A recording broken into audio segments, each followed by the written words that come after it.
Shalom, mes bien-aimés en Jésus-Christ, soyez bénis.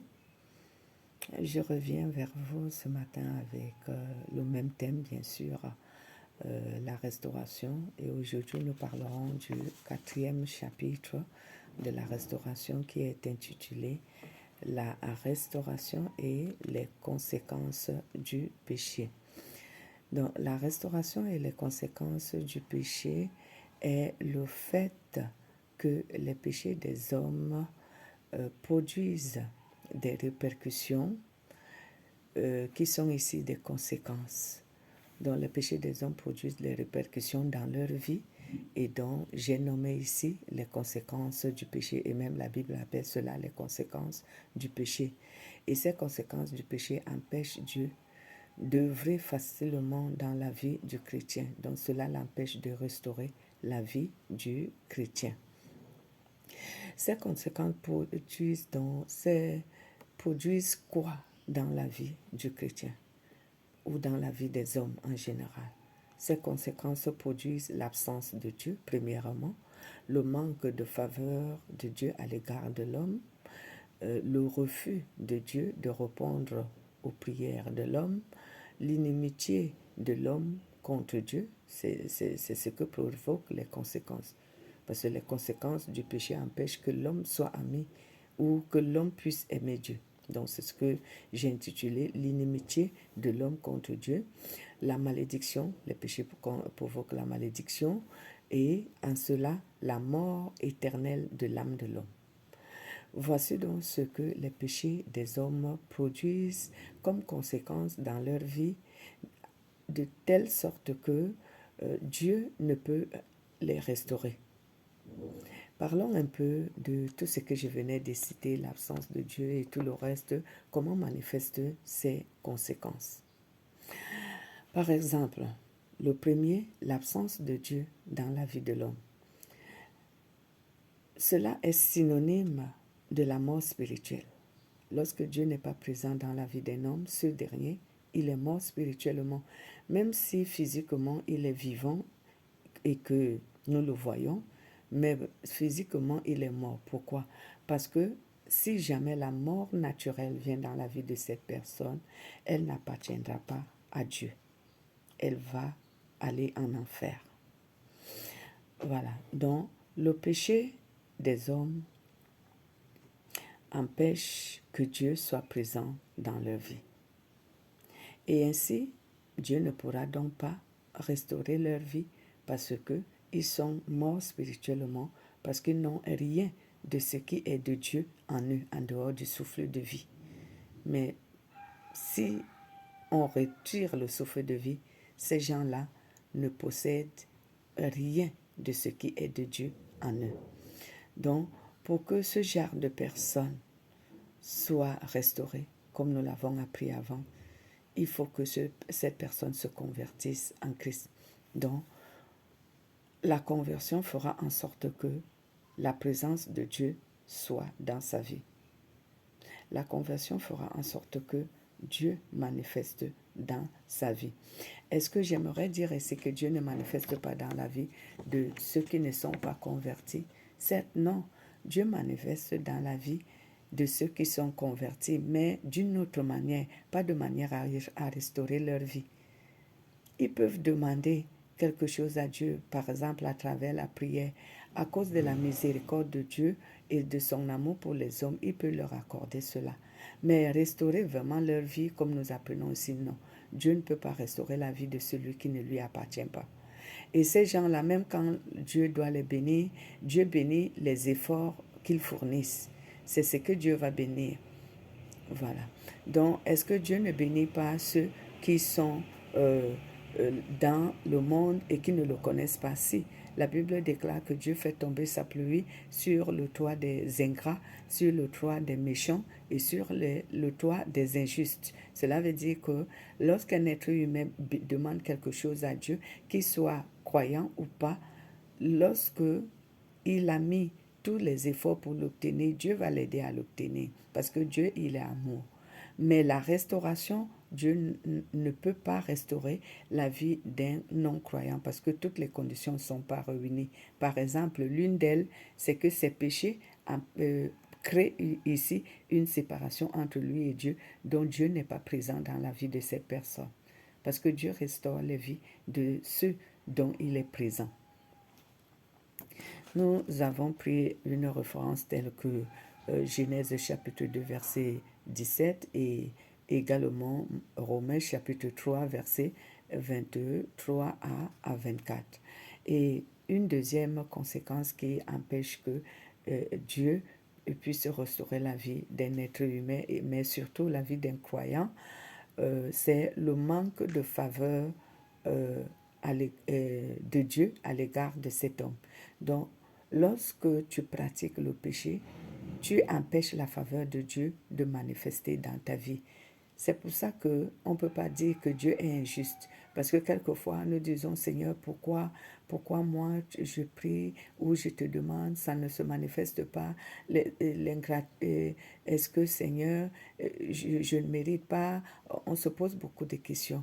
Mais non, il ne s'agit pas de ça. Il s'agit de ce que nous n'avons pas rempli les conditions qu'il faut pour que le Seigneur nous restaure, pour qu'il restaure nos vies. Donc, le péché des hommes empêche donc Dieu de leur manifester sa faveur. Il empêche. Pourquoi? Parce que le péché parle. Le péché est un esprit. Il parle contre nous devant Dieu. Et il y a un verset biblique qui le témoigne dans les livres anciens, donc, tels que le livre de Zacharie, chapitre 3. Il y a quelqu'un qu'on appelait le souverain sacrificateur Josué. Il s'est présenté devant Dieu pour essayer de prier, d'implorer Dieu pour le peuple, mais Satan était là pour l'accuser. Pourquoi? Parce que lui-même, il était dans le péché, pour l'accuser afin que Dieu ne réponde pas à ses prières. Il y a beaucoup d'autres exemples comme ça dans la Bible. Donc, lorsque nous sommes face devant Dieu, dans la face de Dieu, cela veut dire, par exemple, lorsqu'on veut prier ou lorsqu'on veut demander quelque chose à Dieu et que nous sommes dans le péché, notre péché parle contre nous devant Dieu. Je prends l'exemple également de Caïn. Lorsque Caïn avait fait mourir son frère Abel, a tué Abel, Dieu lui a demandé, où est ton frère Abel? Et Caïn a dit, suis-je le gardien de mon frère? Et Dieu lui dit, parce que moi, là où je suis, j'entends le sang d'Abel crier de la terre jusqu'à moi. Donc, cela voudrait dire que le péché, le crime qu'avait commis Caïn parlait contre lui devant Dieu. Donc, nos péchés interviennent contre nous devant Dieu et empêchent Dieu de nous manifester sa faveur. C'est pour cela que quand nous nous tenons devant Dieu pour demander une faveur, premièrement, il faut qu'on se repent. Et la repentance, comme je l'ai souvent dit, consiste à l'abandon du péché que nous faisons. L'abandon du péché que nous commettons. Tu peux d'abord confesser, oui, mais il faut que tu prennes la décision d'abandonner. Et à ce moment, tu auras carte libre devant Dieu parce que ton péché ne va plus se tenir devant Dieu pour intervenir contre toi. Il y a donc également une autre conséquence qui empêche Dieu de restaurer nos vies et qui crée le désastre dans notre vie, tel que le refus de Dieu de répondre à nos prières. Donc, lorsque tu es dans le péché, voici la conséquence que le péché va produire. Il va empêcher que Dieu réponde à ta prière. Donc, même si tu commences à prier, vraiment, Dieu aura du mal à répondre à ta prière parce que ta prière est impure. Souvent, les prières de ceux qui sont dans le péché sont impures. Pourquoi? Parce que premièrement, le péché est là. Et le péché rend l'homme impur devant Dieu. Et secondo, le péché inspire mal l'homme, de telle façon que quand il commence à parler, ses paroles ne sont pas vraiment des paroles agréables, ses paroles ne sont pas pures. Ces paroles sont charnelles. Souvent, lorsqu'un être humain est dans le péché, il est charnel. Il n'est pas animé par l'esprit. Donc, ce qu'il dit à Dieu ne plaît pas à Dieu. C'est pour cela, on a lu, bien que je ne vous ai pas donné les références sur la deuxième conséquence du péché, mais je vous donne ici sur la troisième conséquence dont j'ai cité, le refus de Dieu de répondre à nos prières. On a vu Jean chapitre 9, verset 31, qui nous montre que Dieu ne répond pas aux prières des pécheurs. Ça, ce n'est vraiment pas négociable. C'est la vérité. Lorsque tu veux que Dieu réponde à tes prières, il faut que vraiment tu te réconcilies avec lui au travers de la confession de tes péchés, que tu avoues que tu es pécheur, et au travers de la repentance qui t'amène à prendre la décision que tu vas faire vraiment les efforts de ne plus te soumettre au péché. Quelqu'un me demandera, mais la Bible déclare que c'est Dieu qui donne le vouloir et le faire. Pourquoi je devrais faire des efforts pour obéir à Dieu? C'est Dieu qui doit mettre en moi les efforts pour que je puisse l'obéir? Non, non. Les efforts dont on parlait ici, c'est la volonté. Il faut que tu aies la volonté de quitter ton péché. Parce que tu ne peux pas faire un effort de quitter le péché si tu n'as pas la volonté de le faire. Donc, ces efforts que Dieu nous demande de faire pour que il nous aide à lui obéir, c'est la volonté. Tu vas trouver dans les cœurs de certains chrétiens, ils ont la volonté d'aimer Dieu. Ils ont la volonté d'obéir à Dieu. Ils ont la volonté de faire ce que Dieu leur demande. Et c'est cette volonté que Dieu veut. Lorsque cette volonté est manifestée en nous, alors Dieu maintenant manifeste sa puissance pour que cette volonté se réalise en acte. Donc il nous aide maintenant à pouvoir lui obéir et à pouvoir faire ce qu'il veut. Donc, si donc tu veux que Dieu exauce ta prière en tant que chrétien, il faut que tu puisses d'abord avoir cette volonté de quitter ton péché, d'abandonner ou de vaincre ton péché, et Dieu te donnera la puissance de vaincre ton péché. Mais si tu es dans le péché, sache que ton péché va empêcher souvent Dieu de répondre à tes prières, peu importe la prière que tu feras. Et même devant Dieu, à cause de ton péché, ta prière sera impure. Ta prière ne sera pas acceptable. Ta prière Dieu va l'écouter bien sûr, mais il ne va pas exaucer. Cela veut dire qu'il ne va pas te donner une réponse. Que ce soit une réponse positive ou négative, Dieu ne va pas te donner. L'exaucement, c'est la réponse à nos prières. Ce n'est pas l'accomplissement. L'accomplissement est la deuxième étape de l'exaucement. Mais quand on appelle l'exaucement commence d'abord par la réponse. Donc quand tu pries, Dieu te répond. Il te dit ce qu'il pense de ce que tu lui as demandé ou de ce que tu lui as dit dans la prière. Et suivi maintenant de l'accomplissement. L'accomplissement, c'est que le Saint-Esprit va exécuter ce que tu as demandé lorsque ta prière est acceptée, de manière à ce que cela correspond à la volonté de Dieu, de manière à ce que cela répond à ce que Dieu veut accomplir dans ta vie. Alors si c'est ce que Dieu veut accomplir dans ta vie que tu lui as présenté comme prière, le Saint-Esprit va exécuter cela et cela va s'accomplir. C'est pourquoi on peut se retrouver qu'on a obtenu un miracle de Dieu ou alors qu'on a obtenu quelque chose, une guérison et tout. Comme je disais, que la restauration a plusieurs étapes. Ce n'est pas seulement la guérison ou les miracles, mais non, la restauration manifeste sur notre corps, sur notre cœur, sur notre âme et sur notre esprit. Toutes ces parties de notre être, Dieu les restaure afin que nous devenions des chrétiens vraiment matures, des chrétiens tout faits. Donc, je reprends ce que je venais de dire, la restauration que Dieu manifeste. On va encore beaucoup plus apprendre cela sur le dernier chapitre 5 de notre enseignement, le pouvoir de la restauration. Vous allez mieux comprendre cela. Donc, Dieu ne restaure pas seulement une vie de manière vague, non.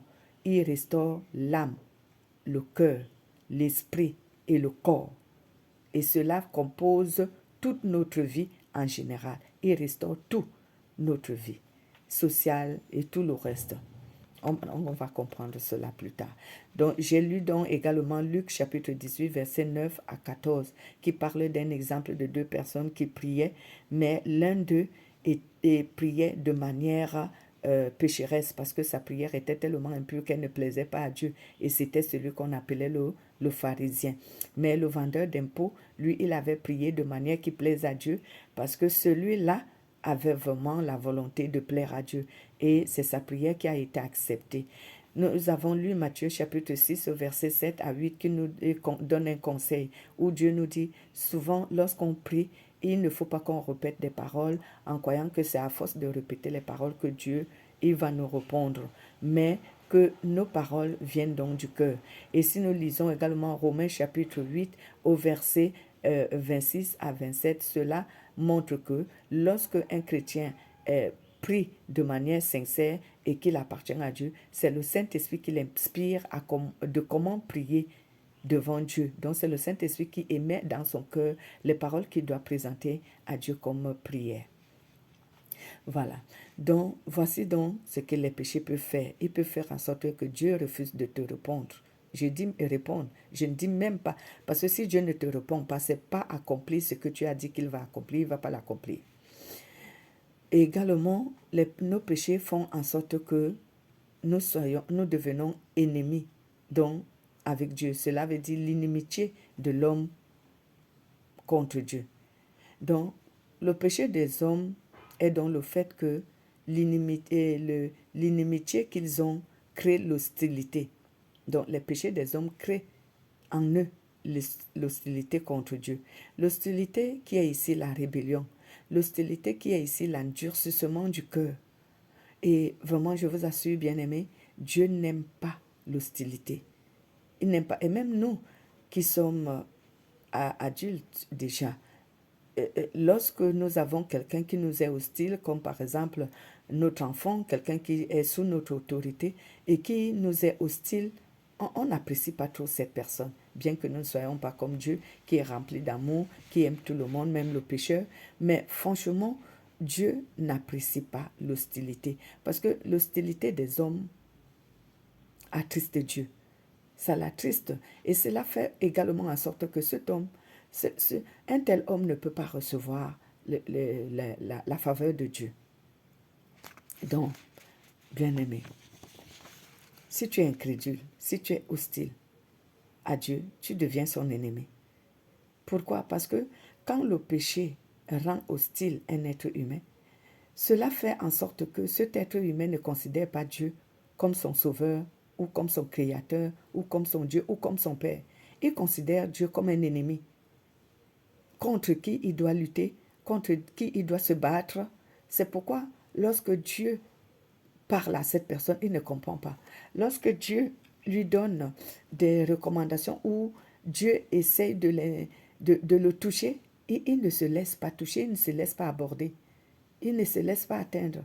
Mais si tu ne laisses pas Dieu t'aborder, tu ne laisses pas Dieu t'atteindre, comment penses-tu que tu peux recevoir de lui quelque chose? Tu as mis une barrière entre toi et lui. Il serait difficile que tu puisses obtenir de lui ce que tu veux. Que tu sois croyant ou que tu sois païen. Tu ne recevras pas ce que tu veux.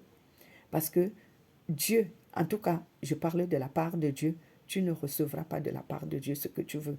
Tu peux recevoir ça de la part de Satan. Pourquoi je le dis de la part de Satan? Parce que quelqu'un me dira, oh, est-ce que parce que je ne suis pas obéissant à Dieu ou parce que je ne crois pas à Dieu que c'est Satan qui me bénit? Oui, je vais vous dire sur cette terre, il n'y a pas de neutre. Et les hommes aiment à penser qu'ils sont neutres. Bon, je ne prie pas Dieu, je ne suis pas croyant, je n'appartiens pas à Dieu, j'ai désobéi à Dieu, mais néanmoins quand même, je n'appartiens pas à Satan. Tu te trompes. Il n'y a pas de neutre sur la terre. Soit tu appartiens à Dieu, soit tu appartiens à Satan, bien-aimé. Ne vous y trompez pas. Arrêtez de vous tromper. Qu'on arrête cette illusion qui fait croire aux gens que si je n'appartiens pas à Dieu, je n'appartiens non plus à Satan, je suis neutre entre les deux. C'est faux. Ici sur cette terre, il n'y a que deux forces. Il y a la force de Dieu qui est la supérieure et il y a la force de Satan.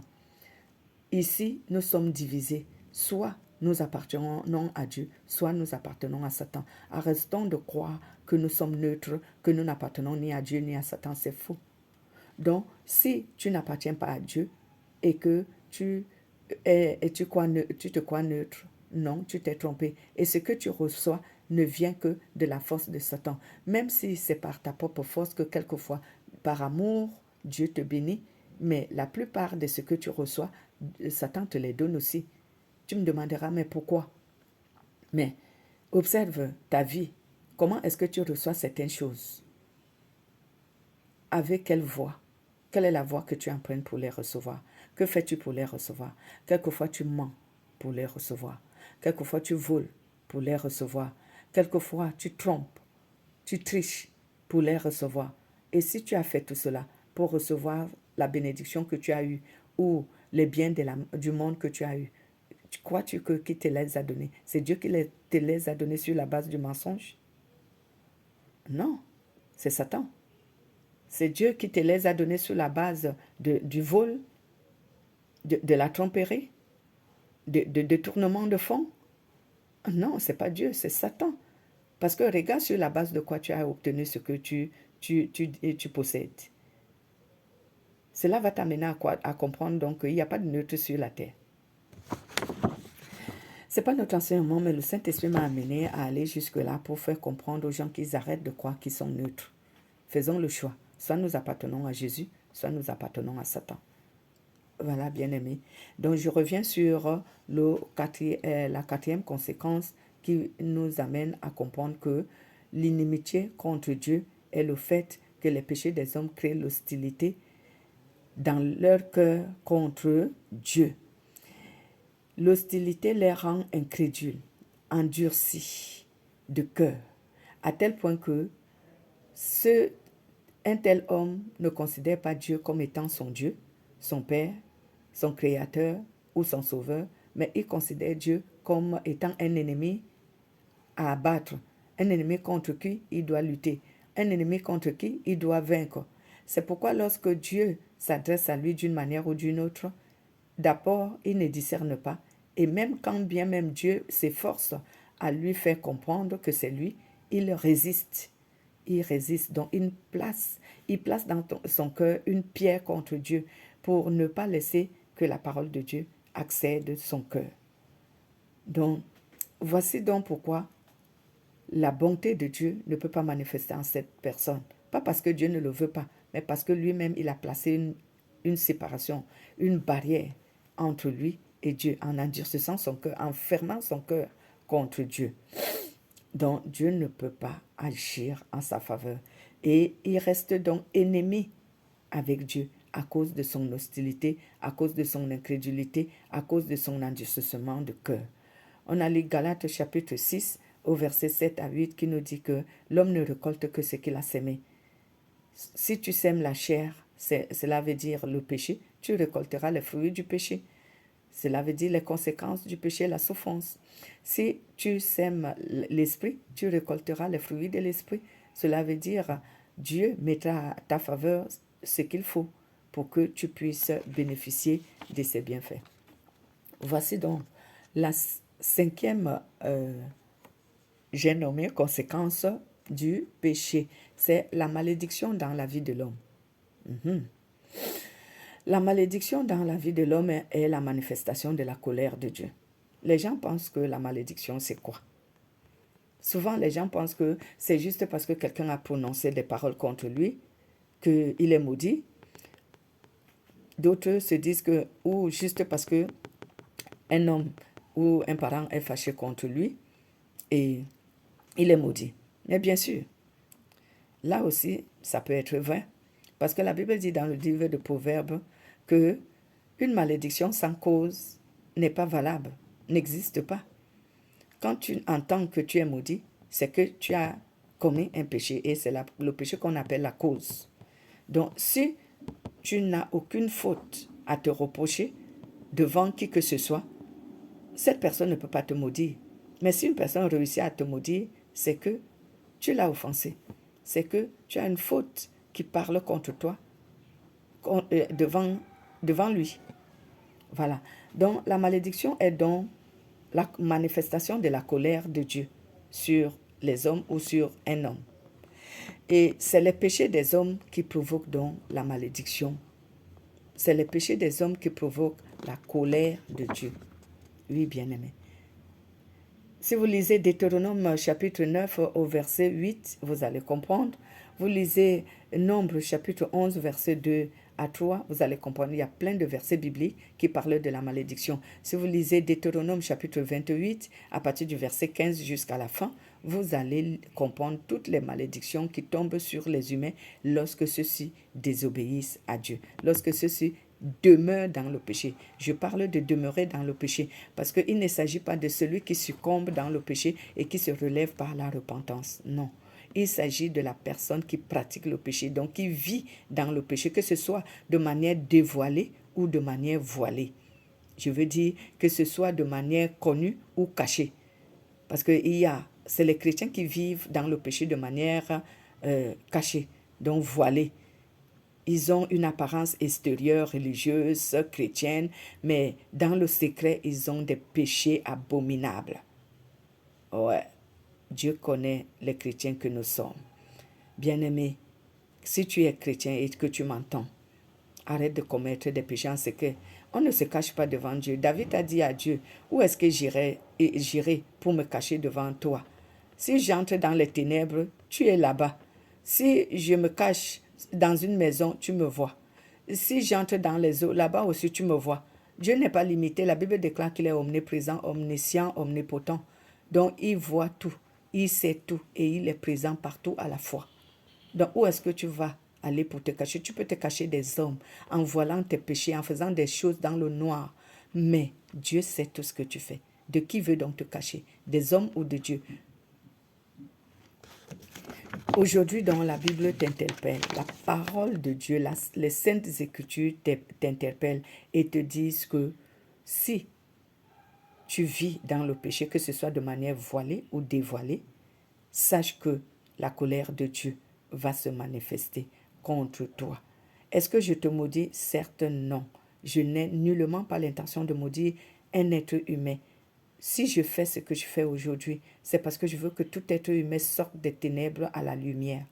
Parce que je veux que tout être humain quitte la malédiction à la bénédiction. Parce que je veux que tout être humain soit sauvé. Je ne fais pas ceci en vain. Je ne fais pas ceci parce que je veux me faire aimer. Je fais ceci pour donner une voix, une lumière, une connaissance à un homme, à une femme, à un enfant, à un vieillard, à ceux qui sont dans le monde en tant qu'humains, pour qu'ils trouvent la voie de Dieu. C'est pourquoi je me force à prêcher la vérité, bien que je sais qu'elle n'est pas toujours acceptée, bien que je sais que beaucoup de gens rejettent et repoussent la vérité. Combien sont ceux qui mettent un pouce sur ces enseignements que je fais? Combien sont ceux qui apprécient, qui laissent les commentaires? Non, parce que les gens n'aiment pas la vérité. Mais si je disais aux gens, oh non, votre vie sera restaurée demain, sans les apprendre les conditions, comment il faut faire pour être restauré? Oh non, j'aurais eu des millions de pouces, j'aurais eu des millions de commentaires me félicitant. Mais combien le font? Beaucoup ne le font pas parce que ils disent, ah ben, cette dame-là, elle nous embête, elle parle toujours du péché, elle parle toujours de l'enfer, elle parle toujours... Non, mais c'est pas parce que je vous aime pas. Au contraire, de toutes ces personnes que vous prêchez, c'est moi qui vous aime. Parce que je vous montre les voies et je vous incite à décider de suivre le Seigneur pour que votre vie soit meilleure, non seulement sur la terre, mais aussi après la mort, que vous héritiez la vie éternelle. Voulez-vous aller en enfer ou alors vivre les 7 années de tribulation qui arrivent pour ceux des chrétiens qui seront restés, qui ne seront pas enlevés au premier enlèvement? C'est ce que vous voulez? Moi, je ne veux pas ça pour vous. Je veux que vous ayez une belle vie. Et c'est possible que vous l'ayez ici sur la terre et même après votre mort. C'est possible, mais il suffit seulement de faire le choix. C'est pourquoi je vous invite à vous abonner. Bien-aimés, je vous invite à vous abonner. Pas parce que je vous contrains, mais parce que je vous aime et je veux que vous soyez sauvés. Abonnez-vous, likez, faites un geste qui montre que vous êtes content de cette parole. Je vous bénis d'ailleurs, au nom de Jésus-Christ.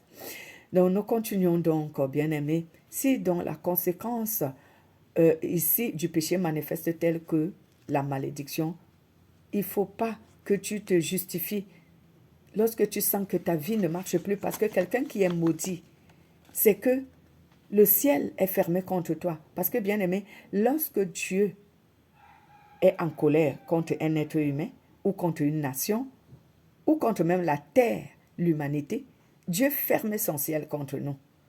Et quand le ciel de Dieu est fermé contre un être humain ou contre une nation ou contre qui que ce soit, bien aimé, cette personne ou cette nation ne peut pas avoir la manifestation de la grâce de Dieu, la manifestation de la puissance de Dieu, la manifestation de la bonté de Dieu lui seront privées. Tout cela lui sera privé. J'ai même fait une prière la dernière fois pour Israël que j'ai mis sur mon mur de Facebook. Certains ne savent pas ce qui est en train de se passer à Israël, mais ce sont des choses qui se passent toujours en Israël. Ce n'est pas la première fois que Dieu livre Israël à l'ennemi. Cela est prophétique, c'est dans la Bible. Ce n'est pas un pasteur qui l'a prophétisé hier, qu'ils arrêtent de vous tromper. C'est dans la Bible. Lisez, vous allez voir combien de fois Israël s'est rebellé contre Dieu, a ignoré son Dieu, est allé auprès des autres dieux, et Dieu les avertissant, n'écoutant pas, Dieu les livre souvent à l'ennemi, et ils en souffrent. Et après, à cause de la souffrance, ils sont souvent amenés à se repentir, et Dieu vient les délivrer de la main de l'ennemi. Et je sais que cette fois-ci encore, Israël va agir de la même manière. Ils vont se repentir, ils vont se rendre compte qu'ils ont offensé pendant des années leur Dieu. Ils vont se repentir et ils vont revenir à Dieu par la repentance et Dieu va les délivrer. Ça a toujours été ainsi. Mais bientôt, cette fois-ci, je pense que c'est la prophétie de ce que l'apôtre Paul a donné dans Romains chapitre 11 qui doit se passer. Parce que la totalité d'Israël doit se convertir en Jésus. Ils doivent cesser de croire que leur Sauveur va arriver. Ils doivent connaître maintenant que leur Sauveur est déjà arrivé il y a de cela 2000 ans. Et qu'il faut qu'ils croient en lui afin qu'ils entrent dans le salut de Dieu qu'il les a promis depuis les temps. Ainsi se passent aussi nos vies. Lorsque Dieu entre en colère contre un homme, il ferme le ciel contre cette personne. Sa puissance ne manifeste pas en faveur de cette personne. Sa bonté non plus. Sa justice non plus ne manifeste pas. Sa grâce encore moins ne manifeste pas en faveur de cette personne. Et encore, les démons vont s'acharner sur cette personne pour la tourmenter, pour détruire sa vie. C'est pour cela que la parole de Dieu nous dit, par exemple, dans Éphésiens, chapitre 4, verset 27, que ne donnez pas accès au diable dans votre vie. Parce que quand vous donnez accès au diable dans votre vie par le péché, il va entrer dans votre vie et il va vous tourmenter, bien-aimé. Il va vous tourmenter. Donc, attention à ne pas donner accès au diable. Quelqu'un me dira, comment Dieu peut permettre que le ciel se ferme contre nous? Il y a des exemples bibliques. Allez lire 2 Chroniques chapitre 6, verset 26, et lisez également toujours 2 Chroniques chapitre 7, verset 13, vous allez trouver que la colère de Dieu ferme le ciel sous nos têtes pour empêcher que nous recevons sa puissance, sa bonté, sa justice, sa grâce et même son intervention. Si vous lisez 1 Samuel chapitre 16 au verset 14, vous allez voir que lorsque la colère de Dieu manifeste contre une personne, contre une nation, etc., ou contre un peuple, les démons sont candidats pour aller tourmenter ces personnes. C'était le cas de Saoul. Donc, bien-aimé, tu liras aussi Romains chapitre 2, verset 5 à 9. Verset 5 à 9. Je lis donc la dernière conséquence du péché, c'est la mort éternelle de l'âme de l'homme. Cela est le fait que tout homme qui pratique le péché, qui vit dans le péché et qui a renié Dieu et son Fils Jésus-Christ, donc qui a refusé le salut, c'est ce qu'on appelle refuser le salut, ne vivra pas éternellement. À cause de son péché, son âme ne trouvera pas le repos en Jésus-Christ, mais au contraire, son âme mourra. Pourquoi son âme mourra? Pourquoi je parle de l'âme? En fait, c'est parce que c'est l'âme humaine que Dieu est venu sauver. Lorsque il a attaché les feuilles d'arbres sur Adam et Ève, et lorsqu'il a pris la peau de l'agneau, qu'il a sacrifié pour leur faire des vêtements, cela était le sacrifice de Jésus-Christ qu'il prononçait en faisant comprendre que j'enverrai un agneau qui est un sauveur et qui vous sauvera du péché. Et Jésus est venu après cela, après des décennies. Jésus est venu et il a accompli ce sacrifice. Donc Jésus est venu sauver quoi? Il est venu sauver notre âme. C'est pour vous dire que l'âme humaine, c'est elle qui est sauvée. Ce n'est ni ton corps, ni ton esprit. Comment cela se passe spirituellement? Selon le plan de Dieu, c'est écrit dans la Bible, je n'invente rien. Lorsqu'un être humain est mort naturellement, dans la mort physique, l'esprit retourne toujours à Dieu, parce que le souffle de vie appartient à Dieu. C'est pourquoi Jésus a dit dans sa parole, lorsqu'il était sur la croix, quand il était prêt à mourir, il a dit, Seigneur, entre tes mains, je remets mon esprit, donc je te rends ton souffle de vie que tu m'as prêté.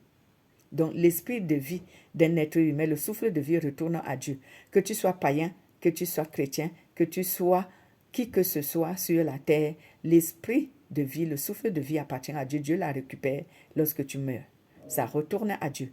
Mais maintenant, c'est l'âme de l'homme qui doit se départir. Cela veut dire, j'aimerais dire, c'est l'âme de Dieu c'est l'âme de l'homme, excusez-moi, qui doit partir dans un lieu où lui-même il s'est choisi pendant sa vie. Cela veut dire quoi? Cela voudrait dire que si tu es resté croyant en Dieu par Jésus-Christ durant toute ta vie et que tu es demeuré fidèle et saint, alors si tu meurs, ton âme ira dans le repos de Dieu. Dans le repos de Dieu. Ce que nous appelons vulgairement le paradis. Ce n'est pas le paradis, c'est le repos de Dieu. C'est comme ça que ça s'appelle bibliquement. Maintenant, si tu n'as pas cru en Jésus, tu es resté athée, ou alors tu as été chrétien, mais tu as vécu dans le péché, ton âme ira en enfer. En enfer. L'enfer qui veut dire ici le lieu de tourment. Ce n'est pas encore le feu éternel. Non, non, non. Le feu éternel viendra après le jugement dernier. C'est après le jugement dernier que viendra le feu éternel. Pour l'instant, l'enfer, ce sont les tourments. Donc, ton âme ira dans un lieu de tourment où tu vas attendre le jugement dernier. Et ceux qui sont aussi dans le repos de Dieu, eux, ils attendent l'enlèvement. Ils attendent le premier enlèvement. Voilà. Maintenant, pour ton corps, comme nous connaissons, tu es poussière et dans la poussière, tu retourneras. Donc, c'est comme ça que notre être est reparti lorsque nous mourons. L'esprit retourne à Dieu. L'âme va soit en enfer, soit dans le repos de Dieu. Et notre corps va dans la poussière. C'est pourquoi j'ai dit ici que c'est l'âme que Dieu est venu donc sauver. Parce que c'est l'âme qui doit aller soit en enfer, soit dans le repos de Dieu. C'est pourquoi lisez Ézéchiel chapitre 18 verset 4 et même toujours chapitre 18 verset 20 qui nous dit que c'est l'âme qui pêche qui mourra. Donc, cela veut dire que c'est la personne qui reste dans le péché et qui n'a pas voulu sauver son âme en croyant en Jésus et en se sanctifiant pour Jésus, pour cette vie éternelle. C'est son âme qui ira en enfer. Mourir veut dire tu vas aller en enfer. Parce que pour Dieu, ceux qui sont dans le repos de Dieu, ils ne sont pas morts. Ils sont vivants, bien que nous croyons que naturellement, ils sont morts. Donc pour Dieu, celui qui croit en Jésus et qui porte son esprit n'est pas mort, il est vivant. C'est pour cela que la Bible dit que Dieu n'est pas le Dieu des morts, mais il est le Dieu des vivants. Donc, bien-aimés, voici donc toutes les conséquences que les péchés peuvent provoquer dans notre vie. Lorsque tu as l'absence de Dieu dans ta vie, tu vas souffrir. Lorsque tu ne regagnes pas les faveurs de Dieu, tu vas souffrir. Lorsque Dieu ne répond pas à tes prières, tu vas souffrir. Lorsque tu deviens ennemi de Dieu à cause de ton péché, tu vas souffrir. Lorsque tu vis sous la malédiction, là encore c'est pire parce que la colère de Dieu manifeste contre toi. Dieu, aujourd'hui, à cause de la grâce, ne consume plus les gens avec le feu comme il l'a fait à l'ancien temps. À l'ancien temps, lorsque Dieu manifestait sa colère, il brûlait les gens avec le feu. Il a plusieurs fois ouvert la terre et il a englouti les Israélites dans cette terre. Il a longtemps envoyé le feu qui a consumé les gens. Il a envoyé le déluge qui a exterminé les gens. Tout cela, c'est la colère de Dieu. Mais aujourd'hui, à cause de la grâce, cela veut dire à cause du sacrifice de Jésus-Christ sous laquelle nous sous lequel nous sommes, alors aujourd'hui, lorsque la colère de Dieu manifeste contre l'homme, ce qui se fait, c'est que le ciel se ferme contre lui. Il n'a plus de faveur de Dieu, ni la puissance de Dieu ne manifeste plus, ni la bonté de Dieu. La bonté de Dieu qui apporte les bénédictions dans la vie de l'homme, la grâce de Dieu également, la puissance de Dieu également. Donc, toi, ta vie sera misérable. Misérable, pourquoi? Parce que tu n'as pas Dieu dans ta vie. Et en dehors de ça, la colère de Dieu manifeste contre toi à cause du péché. Donc, veux-tu que la colère de Dieu manifeste contre toi, bien-aimé? Fais ce qu'il faut. Détourne-toi du péché et tu verras que ta vie sera restaurée. Sois béni, je t'aime ou je vous aime beaucoup, vous tous qui parcourez cette chaîne. Soyez bénis et encore, je vous prie, abonnez-vous et vous serez bénis encore plus. Vous verrez votre vie changer d'ici là, car je vous témoigne cela. Tous ceux qui suivent ces enseignements reçoivent toujours quelque chose qui, dans leur vie. Leur vie, après quelque temps, prend une autre tournure. Je ne dis pas que tu ne souffriras pas, parce que lorsque tu commenceras à suivre mes enseignements, tu souffriras beaucoup. Ce n'est pas pour t'effrayer. Tu souffriras beaucoup parce que l'ennemi est en train de perdre une personne. Tu es en train de sortir de ses prisons. Tu es en train de sortir de ses griffes. Tu es en train de sortir de son contrôle. Alors, vous savez que lorsque tu sors du contrôle de Satan, il ne va pas te laisser tranquille. Il va essayer de t'effrayer en créant des difficultés dans ta vie. Mais si tu persévères, tu vas le vaincre, je t'assure. Parce que le Seigneur sera avec toi et il va combattre pour toi. Je t'aime, je vous aime. Soyez bénis dans le nom de Jésus et passez une bonne semaine au nom de Jésus-Christ.